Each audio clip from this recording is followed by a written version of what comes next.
വഖഫ് ഹർജികൾ ഇടക്കാല വിധി പറയാൻ സുപ്രീം കോടതി മാറ്റിവെച്ചു. Chief justice B R. ഗവായ് ഇടക്കാല വിധി പറയും. വഖഫ് നിയമത്തിലെ ഭേദഗതികൾ ചോദ്യം ചെയ്തുള്ളതാണ് ഹർജികൾ. വിവരങ്ങളുമായി ജിഷ്ണു കൃഷ്ണൻ ചേരുന്നു. ജിഷ്ണു, വഖഫ് ഹർജികൾ ഇടക്കാല വിധി പറയാൻ വേണ്ടി സുപ്രീം കോടതി മാറ്റിവെച്ചല്ലോ. Chief justice B R. ഗവായ് ഇടക്കാല വിധി പറയും എന്നുള്ളതും വ്യക്തമാണ്. കൂടുതൽ വിവരങ്ങൾ ജിഷ്ണു കൃഷ്ണൻ.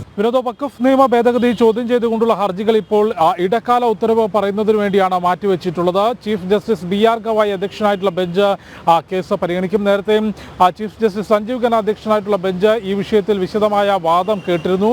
കൂടാതെ ഇന്നും ഈ കേസ് പരിഗണിക്കുന്ന വേളയിൽ കേന്ദ്ര സർക്കാരിൻ്റെ ഭാഗത്തുനിന്നും ഒപ്പം ഈ നിയമ ഭേദഗതിയെ എതിർത്തുകൊണ്ടുള്ള ഹർജിക്കാരുടെ ഭാഗത്തുനിന്നുള്ള വാദം ബെഞ്ച് കേട്ടിട്ടുണ്ട്. അതിനുശേഷമാണ് ഒരു ഇടക്കാല ഉത്തരവ് പറയുന്നതിന് വേണ്ടി കേസ് മാറ്റിവെച്ചിട്ടുള്ളത്. പക്ഷേ വഖഫ് നിയമ ഭേദഗതി പൂർണ്ണമായും സുപ്രീം കോടതി സ്റ്റേ ചെയ്യാൻ ഇടയില്ല എന്നുള്ളത് തന്നെയാണ് നിയമ വിദഗ്ധരുൾപ്പെടെ ചൂണ്ടിക്കാണിക്കുന്നത്. ഒന്ന്, പാർലമെന്റ് പാസ്സാക്കിയിട്ടുള്ള നിയമം, അതിനപ്പുറത്തേക്ക് കേന്ദ്ര സർക്കാർ കോടതിയെ ധരിപ്പിച്ചിട്ടുള്ള വിവരങ്ങളുണ്ട്. ഒന്ന്, വഖഫ് ബോർഡിനെ തകർക്കുന്നതിനല്ല, പകരം വഖഫ് ബോർഡിന്റെ പ്രവർത്തനങ്ങൾ കൂടുതൽ സുതാര്യമാക്കുന്നതിനും വഖഫ് ബോർഡിന്റെ ഭൂമി സംരക്ഷിക്കുന്നതിനും ഒപ്പം മറ്റ് സാധാരണക്കാരുടെ ആളുകൾ, കർഷകർ, ഒപ്പം ക്ഷേത്രങ്ങൾ, അവരുടെ എല്ലാം ഭൂമി വഖഫ് അനധികൃതമായി കയ്യേറുന്നത് തടയുന്നതിനും ഇത്തരത്തിൽ വിവിധ ആശയങ്ങൾ, വിവിധ കാര്യങ്ങൾ കൊണ്ടാണ് വിശദമായ പഠനത്തിന് ശേഷമാണ് വഖഫ് നിയമ ഭേദഗതി പ്രാബല്യത്തിൽ കൊണ്ടുവന്നത് എന്ന് കേന്ദ്ര സർക്കാർ സുപ്രീം കോടതിയെ അറിയിച്ചിരുന്നു. നിലവിൽ രാജ്യത്തിൻ്റെ നിയമവ്യവസ്ഥകൾക്കപ്പുറത്തേക്ക്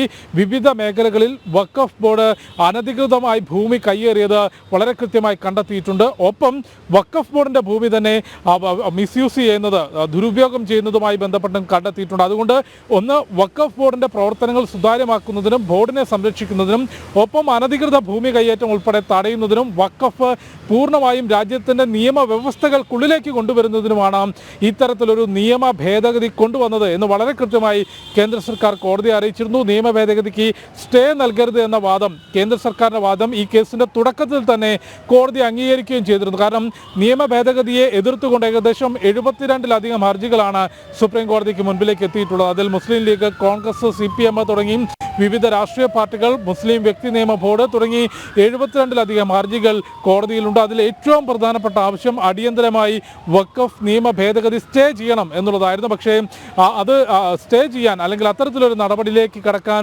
സുപ്രീം കോടതി തയ്യാറായിട്ടില്ല. അതുമാത്രമല്ല, ഈ നിയമ ഭേദഗതി സ്റ്റേ ചെയ്യരുതെന്നും വിശദമായ പഠനത്തിന് ശേഷമാണ് ഭേദഗതി കൊണ്ടുവന്നത് എന്നത് കേന്ദ്ര സർക്കാർ അറിയിച്ചിരുന്നു. പക്ഷേ മുൻപ് ഈ കേസിൽ വാദം കേൾക്കവേ ചില വ്യക്തതകൾ വരുത്താനുള്ള ചോദ്യങ്ങൾ സുപ്രീം കോടതിയുടെ ഭാഗത്തുനിന്നുണ്ടായിരുന്നു. പ്രത്യേകിച്ച് ഈ വഖഫ് ബോർഡിൽ, കേന്ദ്ര കൗൺസിലും സംസ്ഥാന വഖഫ് ബോർഡുകളിലും അമുസ്ലിമുകളായ ആളുകളെ ഉൾപ്പെടുത്തുന്നത് സംബന്ധിച്ച് അതിൻ്റെ ക്രൈറ്റീരിയ എന്തായിരിക്കും, അത് ഏത് രീതിയിലായിരിക്കും അമുസ്ലിമുകളെ ഉൾപ്പെടുത്തുക തുടങ്ങിയിട്ടുള്ള ചില ചോദ്യങ്ങൾ, ഇക്കാര്യങ്ങളിൽ വ്യക്തത വരുത്താൻ കോടതി ചോദിച്ചിരുന്നു.